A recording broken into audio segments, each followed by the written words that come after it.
마가복음이 벌써 24번째입니다.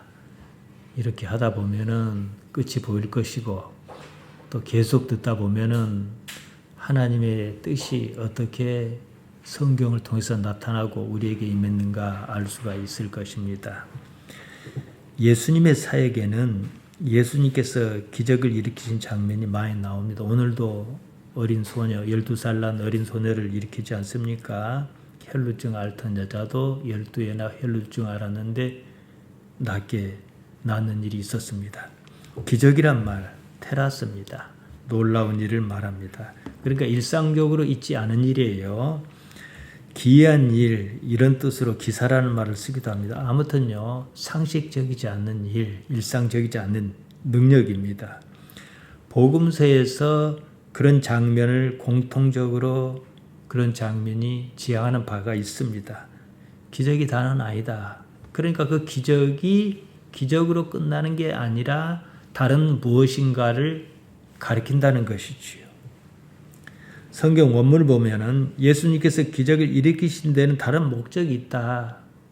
모두가 그렇습니다. 그 때문에 기적을 기적이라 하지 않고 테라스라 하지 않고 표적이다, 표시다, 세메이온이다 이렇게 썼습니다. 세메이온이 표시란 뜻입니다. 우리는 또 표적이다 이렇게 번역했지요. 요한복음 2장에 보면 예수님께서 물로 포도주를 만드신 장면이 나옵니다. 갈릴리 가나 혼인잔치에서 있었던 일입니다. 잔치자리에 포도주가 그만 떨어졌습니다. 그때 예수님께서 물로 포도주를 만드는 기적을 일으키십니다. 요한은 이 장면을 다 기록하고 나서 요한복음 2장 11절에서 이렇게 씁니다. 예수께서 이 처음 표적을 갈릴리 가나에서 행하여 그 영광을 나타내심에 제자가 그를 믿으니라. 예수님께서 물로 포도주를 만드셨습니다. 누가 봐도 기적이고 놀랍습니다. 그런데 기적이라 하지 않고 표적이다. 테라스라 하지 않고 세메이온이다. 이렇게 썼다는 거예요. 영어로 하면 사인입니다. 표시입니다. 예수님께서 맹물로 포도주를 만드시는 기적을 일으키셨는데 그 기적 자체가 목적은 아니라 다른 무엇을 가리킨다 이런 의미입니다. 이보다 앞서 요한복음 1장에 무엇이 나옵니까? 예수님께서 제자를 택하시는 장면이 나옵니다. 제자는 예수님에게서 어떤 초월적 능력과 권위를 보았습니다. 말씀의 권세라든가 어쨌든 좌우지간 그런 걸 보았어요. 그래서 따랐지요. 여기에 확신을 줄 필요가 있었다. 이리 생각하신 것이 아닌가. 이리 짐작합니다. 결혼잔치에 포도주가 떨어졌단 말이에요. 적게 준비하지는 않았을 것입니다. 올 사람이 어느 정도다 예상이 있을 것이고 그보다 훨씬 더 준비합니다. 더 와버린 모양인지 더 마셔버린 모양인지 떨어져 버렸어요. 난리가 아니지요. 그러니까 요즘에도 결혼식 있으면 피로연을 하지 않습니까? 그럼 하객이 몇이나 오겠다 짐작하고 또 거기서도 기본적으로 몇 명 이렇게 정하기도 하고 얼마까지는 우리가 더 감당할 수 있다 이렇게 해서 계약을 합니다. 가나 혼인잔치에서는 예상했던 인원이 넘어버린 모양입니다. 난리가 났어요. 그 잔치집이 예수님의 모친의 형제 집인 것으로 추정합니다. 그러니까 이모 집인 것 같아요. 예수님의 모친이 당황한 듯이 예수님께 말합니다. 그들에게 포도주가 없다. 어떻게 해보라 이 말이에요. 예수님께서 거절하셔요. 요한복음 2장 4절입니다. 예수께서 가라사대 여자여 나와 무슨 상관이 있나이까 내 때가 아직 이르지 못하였나이다. 나와 무슨 상관이 있나이까 원문 티 에모이 카이소이 이렇습니다. 에모이 이제 역격이라 그러는데 그러니까 주어나 이런 체언을 받을 자리에 있음을 보이는 격이에요. 그러니까 에모이 나에게 에고 나라는 말의 역격입니다. 나에게 카이 그리고 소이 당신에게 티 무엇입니까? 예수님 목적이 다른 데 있다는 뜻이지요. 아, 기적을 일으키셔가지고 이걸로 그 자체가 목적이라 그러면은 그거 뭐 죄 짓는 일도 아니고 얼마 좋은 일이에요. 그러니까 그냥 포도주만 만드실 게 아니라 전도도 막 내놓고 막 맛있는 케이크도 내놓고 하셨을 거 아니냐는 거예요. 근데 나와 무슨 상관이 있습니까? 당신의 목적과 맞지 않다 이 말입니다. 모친의 요청을 거절하셨으나 그런데도 모친은 예수님께서 하신 말씀을 모른 채 한 건지 어쩐 건지 하인에게 이리 말하는 거예요. 너희에게 무슨 말씀을 하시든지 그대로 하라 이랬습니다. 그리고 나서 예수님께서 물로 포도주를 만드시는 거예요. 좀 이상하지 않습니까? 예수님께서 모친의 요청을 분명히 거절하셨습니다. 그런데 무슨 마음이 쓰였는지 그대로 했다는 거예요. 그렇게 했다는 겁니다. 여기에 대해서 요한은 따로 설명하지 않습니다. 그런데 우리가 충분히 짐작할 만한 근거가 있습니다. 앞서 요한복음 2장 11절 제가 말씀드렸는데 여기에 힌트가 있습니다. 예수께서 이 처음 표적을 갈릴리 가나에서 행하여 그 영광을 나타내심에 제자가 그를 믿으니라. 이 처음 표적, 제자가 믿었다. 기왕지사 벌어진 일이고 못할 일도 아닙니다. 그러면은 요한복음 1장에서 제자를 부르셨단 말이에요. 이왕 이런 일이니까 이걸 가지고 잔치의 문제도 해결하는 것도 좋지만은 뭐 나쁜 일은 아니지만은 이걸 가지고 제자를 믿게 하면 더 좋겠다. 그러면 당신의 목적에 맞죠. 그렇기 때문에 제가 왜 이 얘기를 말씀드리냐면은 우리가 예수님을 믿어서 하나님께 구함으로 어떤 능력을 행할 수 있어요. 가정 형편이 낫게 한다든지 위급한 상을 벗어나게 한다든지 뭐 자녀가 대학 입시를 본다 그러면은 떨어지면 큰일 아니겠습니까? 그러니까 그걸 위해 기도한다든지 거기에 도움을 구할 수 있습니다. 그러나 그 자체가 최종 목적은 아니라는 거예요. 그런 능력으로 인해서 하나님께서 나에게 무엇인가, 우리 집에게 무엇인가, 어떤 분이신가 알고 그 성경, 예수님의 말씀이 지향하는 대로 내가 따라가겠느냐 이거예요. 처음 행하신 표적. 세메이오는 제자가 예수님을 피스티오 믿는 데 영향을 주었습니다. 이로써 믿었으니까요. 모친이 요청하셨을 때 예수님께서는 거절하셨습니다. 달리 생각해 보니까 모친의 요청들 해도 좋을 듯 하는 거예요. 당신을 믿고 따르겠다 난선 제자에게 그 일로 확신을 줄 수 있겠다 싶으셨습니다. 어차피 거절하기도 또 그런 상황 아니겠습니까? 나와 무슨 상관이 있냐 이렇게 말씀을 하시긴 하셨지만 그것으로 무엇을 알리자. 그렇다면 당신과 상관이 있다. 이렇게 보고 마음을 바꾸신 것입니다. 이 일을 요한은 아르켄톤 세메이온, 이 처음 표적이다 그랬어. 그러면은 앞으로도 계속 표적이 나타날 것이다. 하나님의 나라를 가리키는 표적이 계속 나타날 것이다. 이거 아니겠습니까? 자, 그런데도 교회에서는 세메이온에는 관심이 없고 테라스에만 관심을 보인다는 거예요. 표적은 생각하지 않고 기적만 생각합니다. 이거 뭐 별말이 아닌 것 같습니다만은 아무튼 이것을 이해하지 못하면 헛것이에요.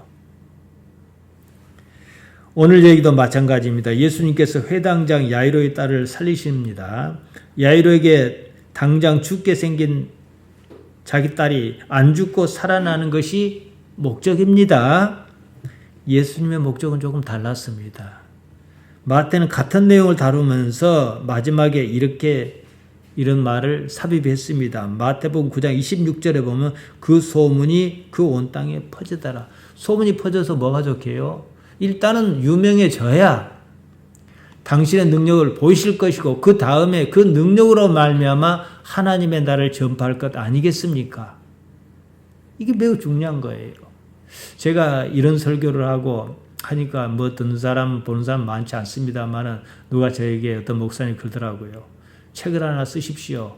일단 유명해져야 일단 책이 나오고 뭐 어째야 많은 사람이 뭐 더 찾아오고 듣고 할 것 아니겠습니까? 이런 얘기 하더라고요. 일리는 있습니다. 뭐 아직 뭐 그럴 생각은 없습니다만서도요.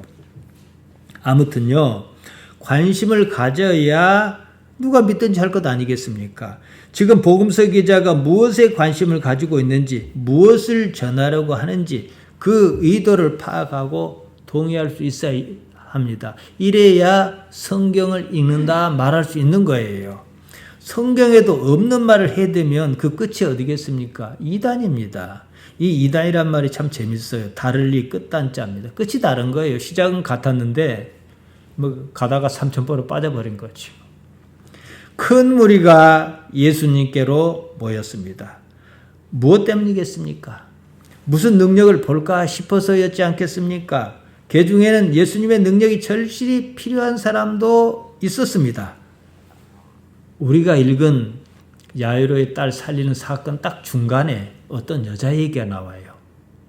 혈루증을 12회나 앓으며 고생하던 여자아이가 중간에 끼어 있습니다. 이 여자의 경우가 그렇듯이 예수님에게서 나오는 능력이 절실했습니다. 그랬든지 저랬든지 그로 말미암아 무엇을 얻었는가? 사실상 이것이 더 중요하다는 거예요. 병이 낫는 것으로 그치고 만다면 의미가 없어요. 병 나오면 뭐 할 겁니까? 그 여자가 2000년이 지난 지금도 살아있습니까? 산다는 것은요, 고통 자체입니다. 생각해 보세요. 삶이 없으면 고통도 없는 거예요. 흔히들 말합니다. 선문답 같은 얘기이긴 합니다만은 세 부류의 사람이 있습니다. 아직 안 태어난 사람, 태어나 살고 있는 사람, 우리처럼 말이에요. 그리고 죽어버린 사람입니다. 이 중에 가장 불행한 사람이 누구냐? 지금 살고 있는 사람이라 그럽니다. 살아있으니까 불행을 느낀 거 아니겠습니까? 그러면 그보다 좀 나은 사람이 누구냐? 안 태어난 사람이에요. 그러면 제일 나은 사람이 누구냐? 살다가 다 살고 죽어버린 사람이에요. 더 불행할 게 없다 이 말이에요. 삶이 없으면요 불행도 없습니다. 천하에 다시 없는 기적을 경험했을지라도 다 살아있을 때 쓸데있는 얘기입니다. 죽는다는 데는 다 소용없습니다. 삶에서 무엇을 챙겨야 하는가 이것만이 중요합니다. 이것은 우리가 잃지 말아야 해요. 그냥 한평생 살다 말겠다. 복받아 잘 먹고 잘 살겠다. 그것이 세상을 사는 목적이라면 방법이 없습니다. 야이로라는 사람이 있었습니다. 회당장입니다. 아르키시나고고스, 말이 상당히 깁니다. 유대인의 집회소 곧 회당을 시나고게라 합니다. 거기다가 다스린단 말 아르코가 붙어 쓰인 말이에요. 유대의 사회에서요 회당은 삶의 구심점이었습니다. 뭐 상황은 좀 다르지만 우리마을 같으면 회관이지요. 율법을 가리키고 강의하던 기관이자 모임의 장소였습니다. 그러니까 성전은 제사하는 데예요. 회당을 중심으로 삶이 이루어졌습니다. 회당에는 10명의 관리인이 있었고 그 중에 3명의 회당장이 있었다 그럽니다. 그러니까 오늘날 교회의 모형이 이거예요. 교회를 중심으로 삶이 이루어지지 않습니까? 회당의 장이었으니까 얼마나 율법에 능한 사람이었겠습니까? 당시에 율법 좀 안다는 사람은 대개 예수님과 대척점에 섰습니다. 예수님께서 율법을 위반할 뿐만 아니라 애먼군중을 선동하고 조장한다. 이렇게 내몰았습니다. 이 문제로 예수님과 여기저기서 충돌을 일으켰습니다. 결국은 이 때문에 예수님께서 십자가에 내몰려 죽지 않으셨습니까? 그런 분위기 속에 회당장 야이로가 예수님을 찾았다는 것은 물론 자기 사랑하는 딸 12살 정도면 이쁠 것 아니겠습니까? 그리고 귀할 거란 말이에요. 이걸 어떻게 살려야겠다 하는 것도 있겠지만 그런다는 보장이 어디가 있겠어요? 좌우지간 특이합니다. 달리 방법도 없었겠지만 말이에요. 야이로가 예수님의 발 아래 엎드렸습니다. 그 시대의 이런 모습은 자기보다 신분이 월등하게 높은 사람의 행하에 보이는 종의 태도입니다. 상당히 의외며 놀라운 일입니다. 야이로가 회당장이었다는 점을 숙지해야 합니다. 야이로는 예수님께 간곡히 구했습니다. 폴리스, 간곡히, 많이, 파라칼레오, 구하였다, 간청했다. 이 번역이 좋습니다. 근데 옛날 성경에 보면은 많이 구했다 이렇게 썼더라고요. 간곡하면 여러 번 얘기할 수밖에 없을 거예요. 야이로에게는 어린 딸이 있었습니다. 죽게 생겼습니다. 원문은 에스카토스 에케이 이렇게 나와 있습니다. 직역하자면 마지막을 획득했다.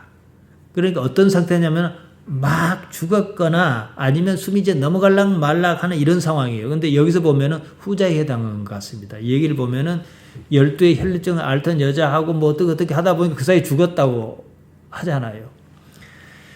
마태는 9장 18절에서 보면 에텔유테센 이렇게 기록했습니다. 아레티 방금 에텔유테센 종말에 이르렀다. 이렇게 방금 죽었다 이 말이지요. 누가는 8장 42절에서 회당장 야이로라는 사람이 12살 먹은 외딸이 죽어간다. 아포드네스코 죽음에 직면했다. 이렇게 썼습니다. 이 세 사람의 진술을 종합하면 막 숨이 넘어가려 하거나 숨이 넘어갔다. 근데 우리가 읽은 마가복음에 의하면은 숨이 넘어가려 했는데 혈루증 같은 여자고 어쩌고 저쩌고 하는 사이에 죽어버렸다.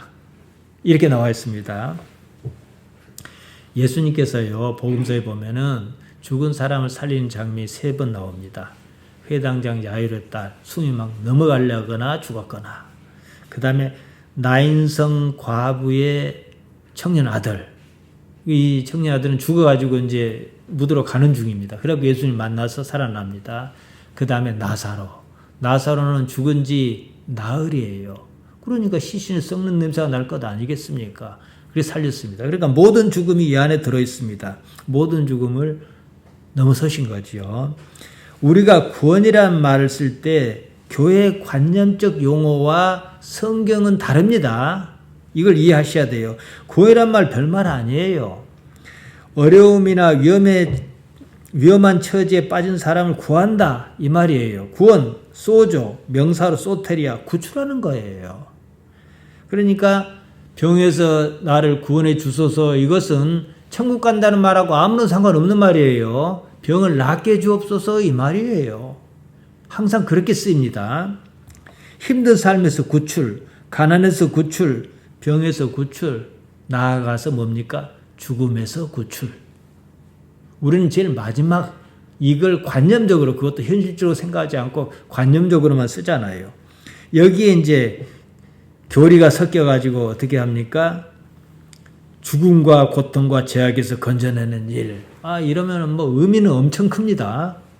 관념이에요. 현실성이 떨어져요. 당장 삶에 와닿지 않습니다. 죽음과 고통과 죄악 너무 의미가 크지요. 의미를 이렇게 너무 크게 잡아버리면 약점도 큽니다. 우리 일상처럼 소소한 데는 세밀하게 미치지 못합니다. 그러다 보니까 어떻게 생각해요? 그냥 하는 말이 돼버려요.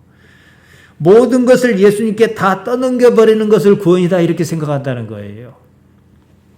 그러니까 어쩝니까? 자기는 대충 삽니다. 하고 싶은 대로 하고서 복 주셨다. 하나님 뜻이다. 이런다는 거지요. 구원은 그런 뜻이 아니에요. 당장의 현실의 문제에서 벗어나는 것을 말합니다. 여자가 그랬고 야이로가 그렇게 얘기했어요. 혈루증을 앓던 여자가 있었습니다. 보통 혈루증이라 하면은 이 사전에 찾아보면은 성경이 말한 그런 혈루증이 아닙니다. 보통 거기서 부스럼 루자를 써서 피가 엉키고 뭉쳐서 등이 굽는 병을 가리킵니다. 그런데 성경에 나오는 루자는 셀 루자입니다. 피가 새는 병증이에요. 그러니까 여자가 류세이 하이마토스, 하이마, 피가, 류시스 흘러나온 증세란 말이에요. 출산을 하다가 어떤 문제가 생겼는지 다른 문제가 생기지 모르지만 하혈이 멈추지 않는 거예요. 12회나 그랬다 그랬으니 얼마나 힘들겠습니까? 제발 이제 피가 멈췄으면 할 것 아니겠습니까? 그런 상황으로 그런 고통으로부터 구원받았다 이 말이에요.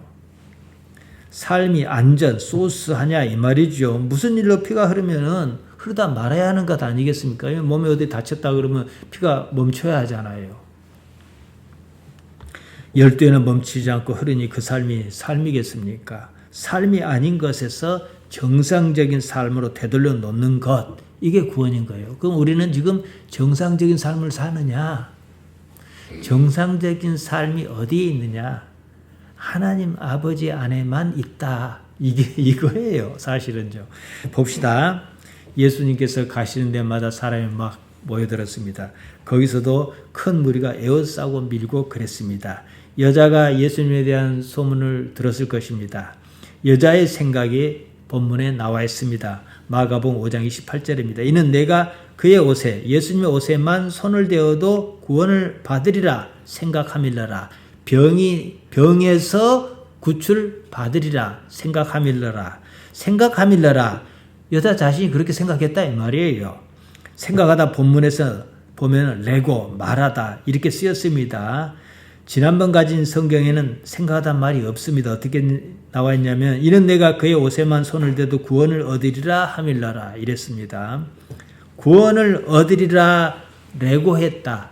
말했다. 이것이 맞습니다. 크게 따질 것은 없습니다만 여자가 자기 자신에게 그렇게 말했다는 거예요. 중요한 일이 있을 때 그런 식으로 합니다. 우리는 끊임없이 자기 자신에게 말합니다. 어떻게 할 것을 요구합니다. 여자가 그랬어요. 그래 보자. 그렇게 하는 게 맞아. 그렇게 하면은 피가 멈추지 않는 이 병을 고칠 수 있을 거야. 그분의 옷자락에 손만 갖다 대자. 그래 가보자. 끊임없이 말했을 거예요. 레고입니다.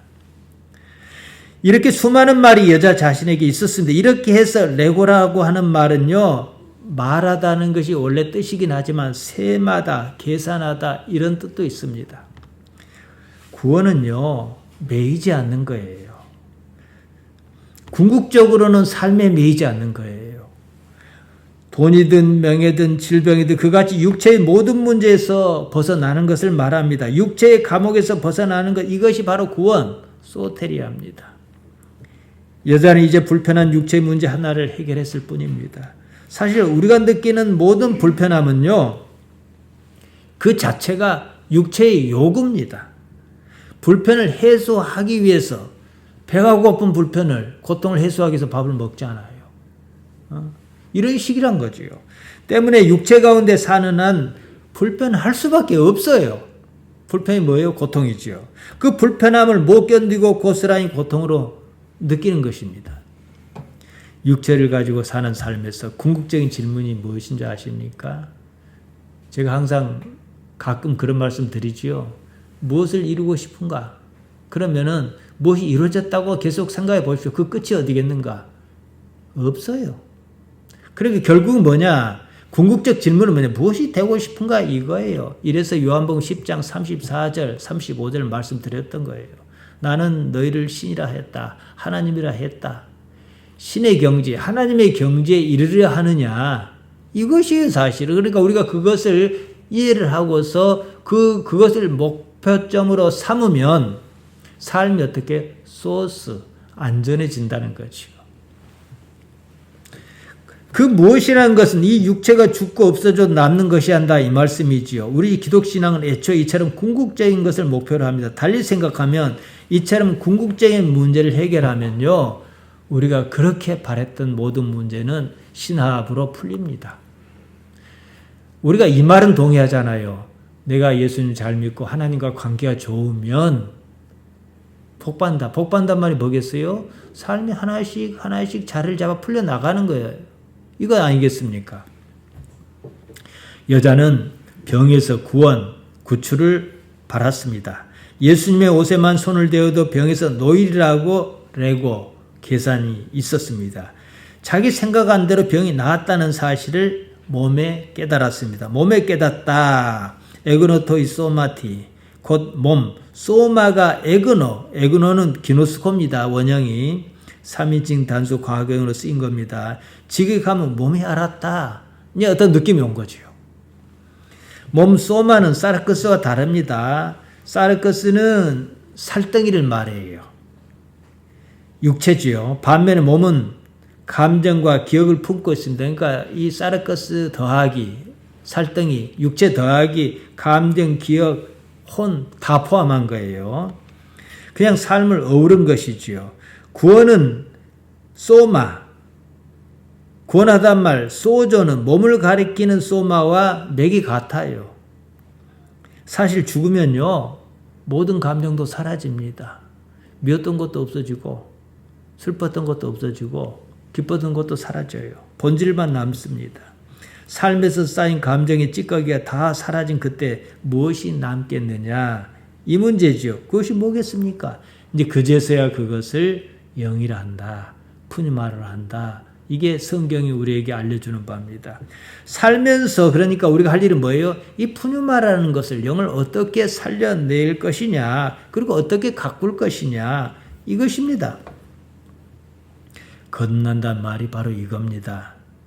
예수님께서 요한복음 3장 3절에서 니고데모에게 말씀하시지 않았습니까? 사람이 거듭나지 아니하면 하나님 나라를 볼 수 없느니라. 우리가 하나님 나라를 보는 것 현실화시키는 게 목표입니다. 거듭나야 한다는 거지요. 하늘로부터 겟내되 안 오되 나야 한다는 것이지요. 예수님께서 야이로의 딸을 살리십니다.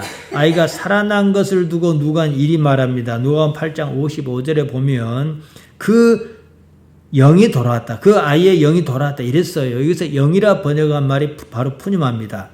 육체가 살아난 이 문제가 아니다. 이런 뉘앙스를 담고 있습니다. 여자는 병을 고치려고 많은 의원을 찾았습니다. 오히려 괴로움만 더했고 병은 중해졌습니다. 그러다 예수님의 소문을 들었습니다. 예수님의 옷만 만져도 병이 낫겠다라고 계산이 섰습니다. 병이 나았습니다. 이런 사실을 예수님께서 아셨습니다. 무슨 낌새가 왔지 싶었어요. 마가는 이렇게 전합니다. 마가복음 5장 30절입니다. 예수께서 그 능력이 자기에게서 나간 줄을 곧 스스로 아시고 무리 가운데 돌이켜 말씀하시되 누가 내 옷에 손을 대었느냐 하시니, 제가 지난 시간도 말씀드렸습니다. 예수님께서 여자의 병을 고쳐주신 것이 아닙니다. 야이로의 딸은 예수님께서 살려내 주셨어요. 그러나 여자는 안 그랬어요. 여자가 예수님 동의도 없이 가서 옷만 만져도 낫겠다 해서 난 거잖아요. 아무튼 예수님께는 특별한 능력이 함께하였고 그 능력이 엑셀코마이, 당신에게서 나간 줄을 나중에 아신 거지요. 예수님의 의도와 상관없이 능력이 나갔다 이겁니다. 예수님의 의도나 동의 없이 예수님의 이름으로 병을 고치거나 복을 받거나 이럴 수 있다는 사실을 말합니다. 제가요 예수님의 이름으로 병을 막 고치고 돌아다닌다 그럽시다. 그렇다 해서 그것이 곧 예수님께서 의도하신 것이라 볼 수 없다 이 말입니다. 이 문제에 대해서 매우 착각을 해요. 이래서 이단이 생기는 거예요. 여기에 대해서는 제가 지난 시간에 말씀드렸습니다. 거짓 선지자도 예수님의 이름으로 능력을 행합니다. 제가 예배 시작하면서 말씀드렸습니다. 마태복음 7장 22절에요. 그날에 많은 사람이 나더러 이르되 주여 주여 우리가 주의 이름으로 선지자 노릇하며 주의 이름으로 귀신을 쫓아내며 주의 이름으로 많은 권능을 행치 아니하였나이까 하리니, 예수님의 이름으로 그렇게 했단 말이에요. 당신의 오노마 이름으로, 즉 예수님의 이름으로 능력을 행했습니다. 여기에 대해서 예수님께서 단호하게 말씀하십니다. 마태복음 7장 23절입니다. 그때 내가 저희에게 밝히 말하되, 분명히 말하겠는데 내가 너희를 도무지 알지 못하니 불법을 행하는 자들아 내게서 떠나가라 하리라. 나는 너희를 알지 못한다. 너희는 불법을 행했다. 불법 아노미아입니다. 불의를 말합니다. 이치에 어긋났다 이 뜻입니다. 예수님과 상관없이 그랬다는 거예요. 자, 이거 주의하셔야 해요. 예수를 믿는 마음이 없어요. 그런데도 할렐루야, 예수님 이름으로 뭐 귀신아 나가라, 주 예수님의 이름으로 복받아라. 근데 그런 일이 있을 수 있다는 거예요. 오늘날 얼마나 많은 사람이 예수님의 이름으로 아노미아를 행합니까? 불법을 행합니까? 지금 보면은 예수님 이름으로 별짓을 다 하지 않습니까? 거기에 속지 말아야 한다는 거죠. 이단도 예수님의 이름으로 능력을 행합니다. 능력이 나타났으니까 사람이 모인 거예요. 아무런 능력이 없으면 사람이 모일 리가 없어요. 예수님의 말씀을 듣고 행하는 것이 더 중요하다. 마태복음 7장 24절입니다. 그러므로 누구든지 나의 이 말을 듣고 행하는 자는 그 집을 반석 위에 지은 지혜로운 사람 같으리니 이러셨습니다. 지혜롭다. 프로니모스입니다. 이 말은 프레네스 유래했습니다. 프레는 생각이나 이해를 말합니다. 믿더라도 생각 좀 해라 이 말이에요. 요즘 생각 없이 얼마나 많이 믿습니까? 젊은 목사라는 사람이 3일절 날에 일장기를 걸지 않나? 근데 참 희한해요. 일본 보수는요, 자기 나라 말고 다른 나라를 인정 안 합니다. 자기 나라를 너무나 인정한 나머지 한국도 침략 안 했다 그러고 그러지 않습니까? 근데 우리나라 보수는 희한해요. 자기 나라를 인정 안 해요. 나 참 이런 보수 나 처음 봤습니다. 조금만 깊이 생각하면 다 알 수 있습니다. 예를 들자면요. 제가 이런 비유를 들 수 있습니다. 제가 이제 교회를 우리 월정교회가 겁나 커졌어요. 교인도 한 3만 명쯤 모입니다. 그리고 제가 뭘 잘했는지 능력이 많이 나타났는지 교인의 신망이 아주 두텁다 그럽시다. 은퇴할 때가 다가왔어요. 교회를 아들에게 넘겨주려 합니다. 그러더니 교인들이 다 반대 안 해요. 그럽시다 그런 거예요. 자, 딱 이 대목에서요. 여러분이 상상할 수 있지요. 일부 몇 사람 반대하겠죠. 목사가 세습하려 그러냐 한단 말이에요. 그런데 어쨌든 다수결로 찬성을 하는 상황입니다. 딱 이 상황이에요. 내가 왜 그렇게 하려고 하지? 조금만 생각하면 그냥 답이 나옵니다. 그런데 생각 안 합니다. 답이 나올까 싶어서요. 이때 생각하면 그 생각이 못하게 할 것 같아요. 그러니까 생각 안 해요. 수순을 따릅니다. 그 수순이 누구의 요구입니까? 육체의 요구죠. 이런 상황에서 욕망과 생각이 충돌을 일으킵니다. 욕망이 훨씬 더 커요. 생각 안 하지요. 생각을 포기하지요. 이 문제지요. 생각해 보세요. 그래도요. 평생을 강단을 지키며 목회한 사람이란 말이에요. 그러면 거기서 도둑질하라 했겠습니까? 나쁜 짓 하라 했겠습니까? 무엇이 옳은지 무엇이 그런지 왜 모르겠습니까? 생각을 닫아버린 거죠. 담임 목사 자체는요. 죄가 아니에요. 상황에 따라 그럴 수가 있습니다. 하지만 생각하지 않은 그것은 분명히 죄가 맞습니다. 불법, 아노미아를 행한 것입니다. 오늘날 다 이 문제예요. 대부분이 여기에 해당합니다. 예수님께서 누가 내 옷에 손을 대었느냐? 이러셨습니다. 누군가 당신의 옷에 손을 댔다는 걸 아셨어요. 예수님이시니까 아실 거잖아요. 여자가 지레 놀라 모습을 드러냈습니다. 사실을 털어놨습니다. 예수님께 여자에게 말씀하십니다. 마태복음 5장 34절입니다. 예수께서 가라사 따라 내 믿음이 너를 구원하였으니 얼마나 따뜻합니까? 평안히 가라. 내 병에서 놓여 건강할지어다. 이러셨습니다. 내 믿음이 너를 구원했다. 해 피스티스 수 세소켄세. 해 피스티스 그 믿음이 어떤 믿음이냐? 수 너의 그 믿음이 세소켄 구원했다. 누구를 구했냐? 세 너를. 여자의 믿음이 여자 자신을 구원했다. 이거거든요. 구원하다 소조라고 말씀드렸습니다. 이게 3인칭 직설 완료형으로 쓰여서 세소켄 이런 겁니다. 그 여자 자신의 믿음으로 병이 나았다는 겁니다. 앞에도 말씀드렸습니다. 여자의 병이 났는데 예수님의 개입은 없었습니다. 그러니까 자신의 믿음으로 예수님의 이름으로 가능하다 이거거든요. 오로지 여자 자신의 믿음이었습니다. 예수님께서 하신 일은 그 사실을 알고 인정해 주신 것이었습니다. 여자에게 평안히 가라 내 병에서 놓여 건강할지어다 이렇게 위로해 주셨습니다. 이뿐입니다. 여자는 병의 압제에서 구원을 받았습니다. 소조 구출받았습니다. 천국 간단 말은 아직 아닙니다. 그리고 에이렌에 평안하라 이러셨습니다. 12회나 피가 멈추지 않아 고생했습니다. 그러니 삶이 어찌 평안할 수가 있겠습니까? 이제 평안할 것입니다. 여기까지입니다. 여자가 천국 갈 것인지 말 것인지 그 말은 아직 아닙니다. 제 생각에는 이런 분위기 뉘앙스상 거기까지 이르지 않았겠는가. 이 여자가 병에서 구원을 받았으니까 가까이는 못 따를지라도 조금씩. 왜냐하면 예수님 옆에는 여자들이 있었습니다. 다른 사람들이. 그렇게 따르지는 않았겠는가. 이렇게 짐작은 할 수 있습니다. 예수님의 관심은 에이렌의 평안입니다. 삶이 평안한 거예요. 당신으로 말미암아 평안하기를 바라시는 겁니다. 삶이 온전히 평안하다 보면 예수님의 말씀으로 평안하다 보면 영원한 세계는요. 자연스럽게 그림을 그릴 수 있는 거예요. 그러니까 이 여자의 경우는 여기에 해당하지 않을까. 우리는 쉽게 적용할 수가 있어요. 우리가 옳은 길을 간다. 이성적으로 생각해서 이게 맞다면 하나님과 관계가 무조건 좋아야 해요. 그러지 않겠습니까? 그래서 하나님께 여러 가지 마음을 우리가 표현합니다. 예배에 정성으로 참여한다든지 말씀을 새기고 또 새기고.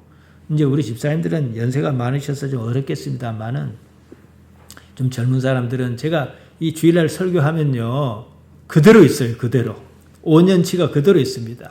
언제든지 유튜브 들어가서 문경도 목사 검색해가지고 다 보고 또 볼 수도 있어요. 저도 함부로 준비는 안 하겠지요. 아무튼요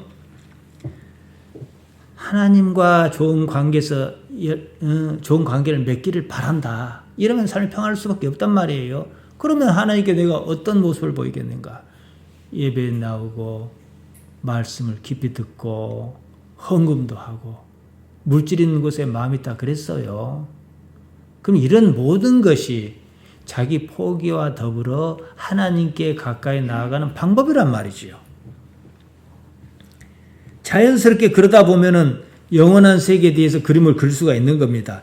예수님의 이름으로 무리해서 자신의 욕망을 이루겠다는 사람이 있다면 그 사람이 얼마나 평안하겠습니까? 욕망에 몸부림치는 거지요. 평안은 근본적으로요. 이 육체를 넘어서야 하는 문제예요. 히브리 사람들은요. 가까운 사람을 만나면 평안을 빌었습니다. 샬롬. 히브리 말로 샬롬이 헬라 말로 에이레네거든요. 그것이 인사였습니다. 샬롬은 하나님께서 함께 하신 데서 얻는 평화의 선물이었습니다. 육체의 욕망에 몸부림치는 사람이 얼마 평안하겠어요. 삶에서 하나님과 함께 함으로 누리는 샬롬이 결국에 영혼으로 이어진다. 이것입니다. 지금 사는 이 삶에서 하나님과 어떤 관계냐 이것이지요. 이러는 사이에 이제 여자하고 막 이런 일이 있어요. 그 사이에 그냥 야율의 딸이 죽어버렸어요. 참. 그러니까 옆에서 그런 거예요. 이제 죽어버렸는데 선생을 더 괴롭게 할 일이 뭐냐. 이렇게 얘기하는 거예요.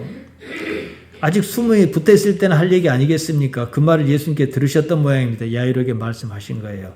두려워 말고 믿기만 하라. 믿기만 하라. 모논 피스투에 단지 믿어라. 무엇을 믿으라는 말씀인지 여기서는 분명하지 않습니다. 하면 정황으로 파악할 수 있어요. 예수님 당신께서 어떻게 하실는지 그걸 믿으라는 거죠. 여자의 경우가 조금 다릅니다. 이어지는 내용을 보고 말씀드리겠습니다. 예수님께서 아이가 있는 곳에 베드로와 야고보와 요한 외에는 따라오지 마라 그랬어요. 너는 밖에 있어라. 그리고 세 사람만 데리고 들어가시는 거예요. 어째서 그러셨을까? 이왕 기적을 행하실 것 같은 많은 다른 제자도 함께 보는 것이 낫지 않을까? 여러분 생각은 어떻습니까? 본문을 보면 제가 말씀드리겠습니다. 이 아이가 이제 죽어버렸어요. 야단이 났습니다. 귀한 딸이었던 모양입니다. 그런 상황에서 죽음을 맞이하는 모습은 똑같습니다. 여러분이 이런 경험 많이 하실 거예요. 요새 장례식장에 문상을 갑니다. 근데 이제 그 전에 임종을 앞두고 있으면 가까운 친지 동네 사람 모일까 아닙니까? 그러니까 이제 아쉬움도 있다가 처음에 들어오면은 좀 서럽기도 하고 슬프기도 하고 짠하기도 하고 이런 마음이 들어요. 그러다가 이제 막상 숨이 넘어가 버려요. 그럼 어떻게 해요? 이제 다들 통곡이 쏟아지지 않습니까? 예수님께서 베드로와 야고보와 요한을 데리고 들어가 보니 정말 야단이었습니다.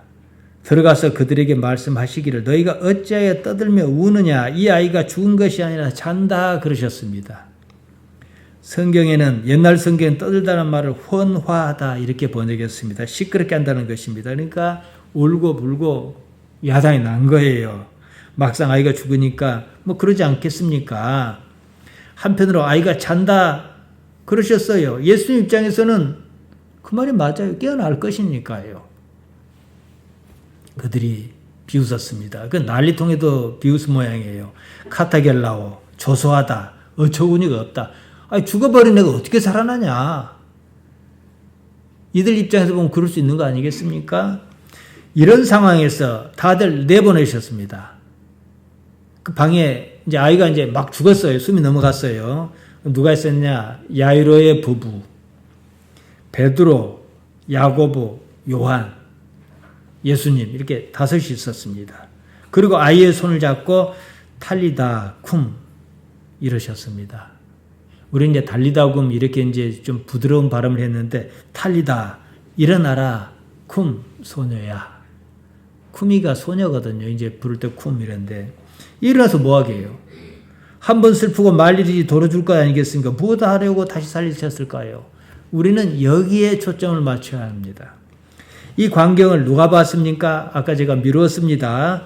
야이로의 부부 베드로와 야고보 요한 이랬습니다. 야이로의 부부는 뭐 당사자니까 그렇다 치고요. 장차 하나님 나라를 믿을 사람만 그 자리에 있게 한 겁니다. 안 믿을 사람은 아까 죽은 줄 알았더만 뭐 살아 있었던 거구만 이럴 수도 있는 상황이에요. 나사로하고 좀 다릅니다, 상황이.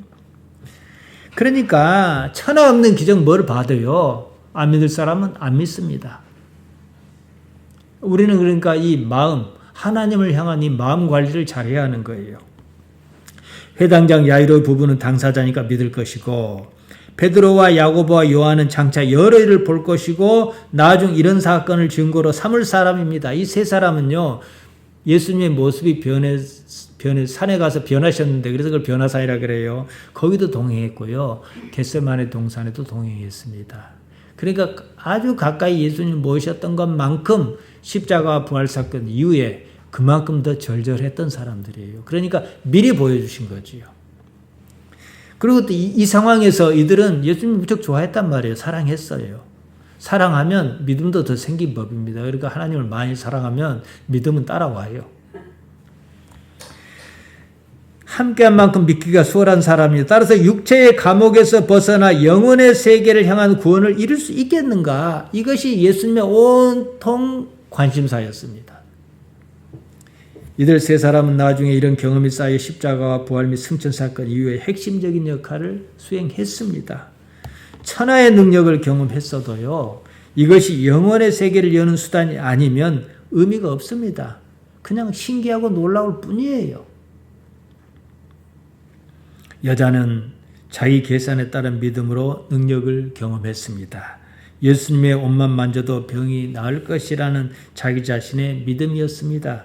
여기서는 예수님께서 믿기만 하라 이러셨습니다. 자기 딸을 살리는 것을 믿어라 이 말씀입니다. 무엇을 믿든 결과는 마찬가지로 나타나야 하는 겁니다. 어느 쪽이든 일순간 육체의 고통에서 벗어나는 구원을 경험했습니다. 여자는 12의 혈루증의 감옥에서 벗어났습니다. 구원받았습니다. 회당장 야이로에 따른 12살의 삶의 감옥에서 벗어났습니다. 구원받았습니다. 살아나냐 죽냐고 중요한 거 아니에요. 일순간이긴 하지만 육체의 제약에서 벗어나는 구원을 경험했다는 겁니다. 이 경험이 영원으로 이어지는 디딤돌이어야 한다. 이 말씀입니다. 그러지 못할 것 같으면 천하의 기적도 다 쓸데없는 겁니다. 소녀가 살아났습니다. 마태는 이렇게 썼습니다. 마태복음 9장 26절에 보면요. 그 소문이 그 온 땅에 퍼지더라. 소녀의 사건이 하나님 나라를 전파하는데 마중물로 쓰였다. 이겁니다. 마태는 이 말을 하고 싶은 거예요. 누가는 또 이렇게 썼습니다. 누가복음 8장 55절에 보면요. 그 영이 돌아와 아이가 일어나거늘 보통 이럴 때는요. 푸뉴마를 안 쓰고 푸시케를 쓰는데 여기서는 푸뉴마를 썼습니다. 푸시케는 뭐 숨, 영혼, 혼, 목숨 이렇게 번역합니다. 근데 푸뉴마를 썼는데 궁극적인 지향점을 나타낸다는 거 이게 누가가 의사입니다. 의사. 누가의 의도였지 싶습니다. 소녀가 죽었습니다. 육체가 죽은 거지요. 잠시 육체에서 벗어났습니다. 벗어난 상태가 뭐겠어요? 그게 영인 거거든요. 이게 그대로 돌아간 거죠. 그러면 지금 육체를 가지고 있다 할지라도 그것은 이전과 다릅니다. 살아난 것은 육체 그 이상의 것이다. 이것을 누가가 얘기하고 싶은 것입니다. 이제 12살입니다. 성년의 나이가 아닙니다. 세상 때 습관이 육체에 스며들지 않았습니다. 나이가 들면 사람은 되게 습관대로 삽니다. 12살 그 나이면 죽었다 살아난 그 사건으로 영의 세계를 알 수 있다. 의사였던 누가는 이렇게 생각한 것 같습니다. 이보다 나이가 더 많아도요. 실제로 죽었다 살아났다고 말하는 사람들이 있어요. 이 사람들은요. 대부분은 이전과 다른 삶을 삽니다. 근데 세상에 경험이 없는 12살이에요. 왜 어린아이와 같아라 하겠습니까? 세상 때가 묻지 않은 거거든요. 자기 관념에 매이지 않은 나이거든요. 이 나이가 죽었다 살았다 그러면 뭐라 하겠어요? 내가 본 천국 어쩌고 할 것 아니겠습니까? 이 문제죠. 말씀을 마치겠습니다. 우리가 세상을 삽니다. 살면서 어디다 뜻을 둬야 하는지, 무엇을 지향해야 하는지 이제 뻔히 답이 나오지 않겠습니까? 하나님 아버지를 생각하시기 바랍니다. 그리고 어쩔 수 없는 부분이 있어요. 몸이 아프면 하나님 병 낫게 해주십시오 하면서 병원도 다니는 것이고, 또 필요한 게 있으면, 사업이 있으면 어려울 것 같으면 하나님 시험에 들지 않게 해주십시오. 이게 잘 풀리게 해주십시오 할 수도 있는 것이고, 이런 경험, 여기서 개개의 구원, 개개의 소테리아를 경험하는 거예요. 이 경험의 총합이 어디를 향해야 하느냐? 하나님을 향해야 한다 이 말이에요. 아시겠습니까? 이제 살다 보면은 육체가 노쇠해서 내가 더는 못 살겠구나 할 때가 와요. 그러면은 그때 개개의 구원의 경험이 영혼에 대한 그림을 이미 그리고 있다는 사실이에요. 이게 아니라면 우리가 이 자리에 올 이유가 없어요, 여러분. 그렇지 않겠습니까? 이런 면에서 저는 우리 집사님들을 30년을 지켜봤기 때문에 좀 아는 부분이 있어요. 여기에 대해서 감사한 거예요. 하나님 아버지만 생각하시기 바랍니다. 세상 아버지도 자기 자녀에게 좋은 곳으로 줄 알거든 하물며 하늘 아버지시겠느냐. 예수님 이런 말씀 하셨잖아요. 필요한 게 있으면 구하되 하나님과 이로써 내가 어떤 관계를 맺을 것을 생각하면서 살기를 바랍니다. 기도하십시다. 하나님 우리 아버지, 영원한 삶이 있다는 걸 압니다. 이 삶을 넘어서는 능력을 우리에게 주옵소서. 예수님 이름으로 기도하옵나이다. 아멘.